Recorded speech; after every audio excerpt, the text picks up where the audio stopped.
तब कथामृतं तप्तजीवनं कविभिरीतं कल्मषापहं श्रवणमंगलं श्रीमद्दत्तं भूरि गृह्णन्ति ये भूरिदा जनाः।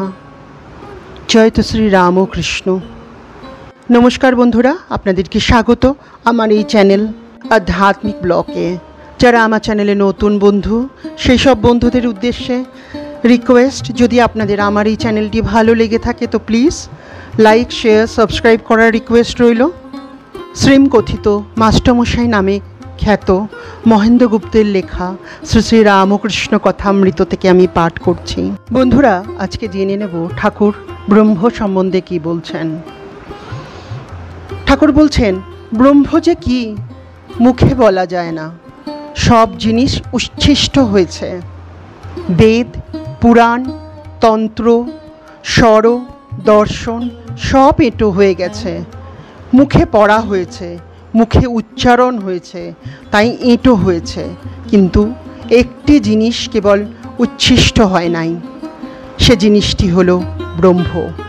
ব্রহ্ম যে কি আজ পর্যন্ত কেউ মুখে বলতে পারে নাই।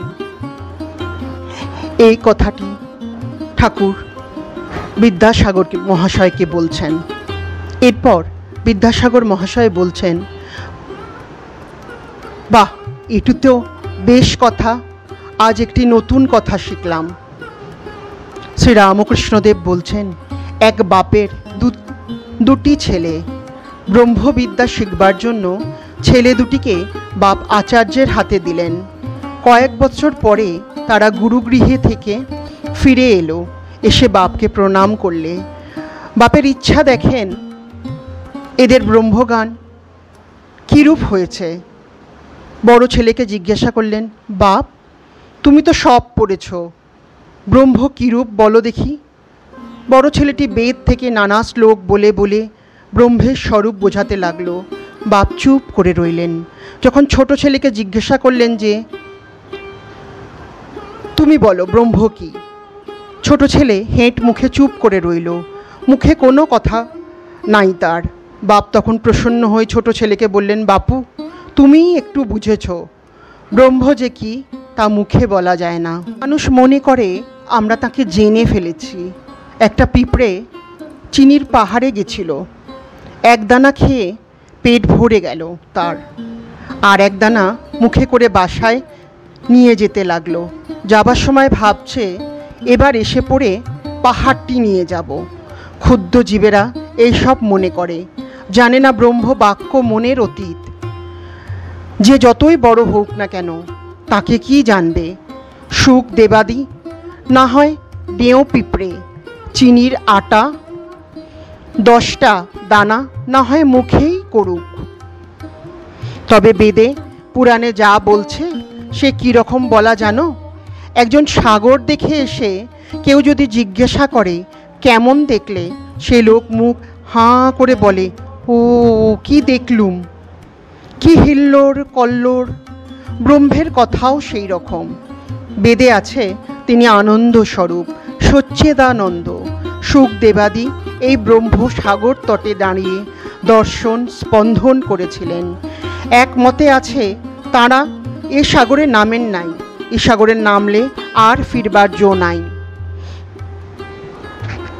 সমাধিস্থ হলে ব্রহ্মজ্ঞান হয়, ব্রহ্ম দর্শন হয়। সেই অবস্থায় বিচার একেবারে বন্ধ হয়ে যায়, মানুষ চুপ হয়ে যায়।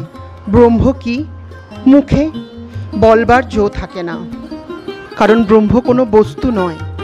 আরও বলছেন, লুনের ছবি মানে লবণের পুত্তলিকা সমুদ্র মাপতে গেছিল, সবাই হেসে উঠল। কত গভীর জল, তাই খপর দেবে, খপর দেওয়া আর হলো না। যাই নামা অমনি গলে যাওয়া, কে আর খপর দেবে। একজন প্রশ্ন করলেন, সমাধিস্থ ব্যক্তি যাহার ব্রহ্মজ্ঞান হয়েছে তিনি কি আর কথা কন না।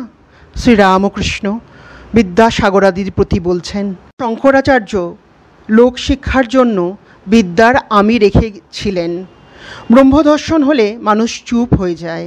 যতক্ষণ দর্শন না হয় ততক্ষণ বিচার। ঘি কাঁচা যতক্ষণ থাকে ততক্ষণ কলকলানি, পাকা ঘির কোনো শব্দ থাকে না, কিন্তু যখন পাকা ঘিয়ে আবার কাঁচা লুচি পড়ে তখন আর একবার ছ্যাঁকা কলকল করে। যখন কাঁচা লুচিকে পাকা করে তখন আবার চুপ হয়ে যায়।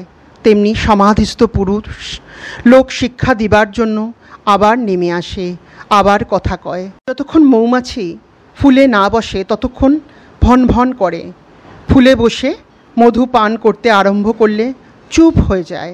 মধুপান করবার পর মাতাল হয়ে আবার কখনো কখনো গুনগুন করে। পুকুরে কলসিতে জল ভরবার সময় ভক ভক শব্দ হয়, পূর্ণ হয়ে গেলে আর শব্দ হয় না। তবে আর এক কলসিতে যদি ঢালাঢালি হয় তাহলে আবার শব্দ হয়। বন্ধুরা, এখানে ঠাকুর কি সুন্দরভাবে বুঝিয়েছেন ব্রহ্ম কী জিনিস। ঠাকুর বলছেন ব্রহ্ম কী জিনিস তা মুখে বলা যায় না। ব্রহ্ম কী জিনিস তা জানা হয়ে গেলে সমাধিস্থ হয়ে যায় ব্যক্তি। যার ব্রহ্মজ্ঞান হয়েছে তিনি আর কথাই বলেন না। যেমন মৌমাছি যখন মধু পান করে তখন সে চুপ হয়ে যায়। ঠাকুর আরও উপমা দিয়েছেন, পুকুরে কলসি ভরার উপমা দিয়েছেন। ঠাকুর বলছেন বিদ্যায় আমি আছে, কিন্তু ব্রহ্ম দর্শন হলে আর সেই আমিটি থাকে না। এখন ঠাকুর জ্ঞান ও বিজ্ঞান, অদ্বৈতবাদ ও বিশিষ্ট দ্বৈতবাদ ও দ্বৈতবাদ এই তিনের সমন্বয় নিয়ে বলছেন। শ্রীরামকৃষ্ণ বলছেন ঋষিদের ব্রহ্মজ্ঞান হয়েছিল। বিষয় বুদ্ধির লেশমাত্র থাকলে এই ব্রহ্মজ্ঞান হয় না। ঋষিরা কত খাটত। সকালবেলা আশ্রম থেকে চলে যেত, একলা সমস্ত দিন ধ্যান চিন্তা করত, রাতে আশ্রমে ফিরে এসে কিছু ফলমূল খেত, দেখা শোনা ছোঁয়া এসবের বিষয় থেকে মনকে আলাদা রাখত, তবে ব্রহ্মকে বোধ করত। কলিতে অন্নগত প্রাণ, দেহ বুদ্ধি যায় না। এই অবস্থায় সোহং বলা ভালো। সবই করা যাচ্ছে, আবার আমি ব্রহ্ম বলা ঠিক নয়। যারা বিষয় ত্যাগ করতে পারে না, যাদের আমি কোনো মতে যাচ্ছে না, তাদের আমি দাস, আমি ভক্ত, এ অভিমান ভালো। ভক্তিপথে থাকলেও তাকে পাওয়া যায়। জ্ঞানী নেতি নেতি করে বিষয় বুদ্ধি ত্যাগ করে, তবে ব্রহ্মকে জানতে পারে। যেমন সিঁড়ির ধাপ ছাড়িয়ে ছাড়িয়ে ছাদে পৌঁছানো যায়, কিন্তু বিজ্ঞানী যিনি বিশেষ রূপে তার সঙ্গে আলাপ করেন তিনি আরও কিছু দর্শন করেন। তিনি দেখেন যে ছাদ যে জিনিসে তৈরি, সেই ইট চুন সুরকিতে সিঁড়িও তৈরি।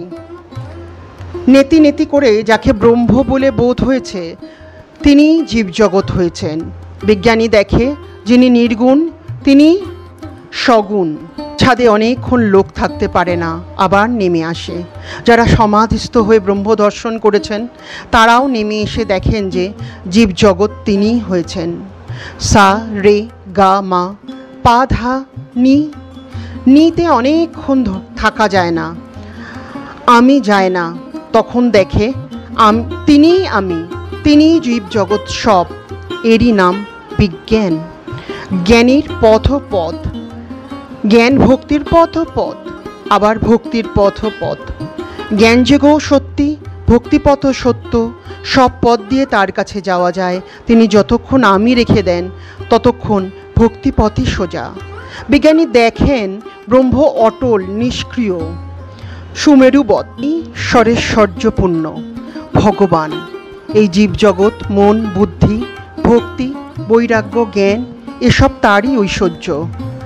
যে বাবুর ঘর নাই, হয়তো বিকিয়ে গেল, সে বাবু কিসের বাবু?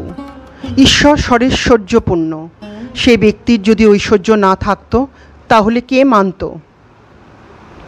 দেখো না এই জগৎ কি চমৎকার, কত রকম জিনিস, চন্দ্র সূর্য নক্ষত্র, কত রকম জীব, বড় ছোট, ভালো মন্দ, কারো বেশি শক্তি কারো কম শক্তি।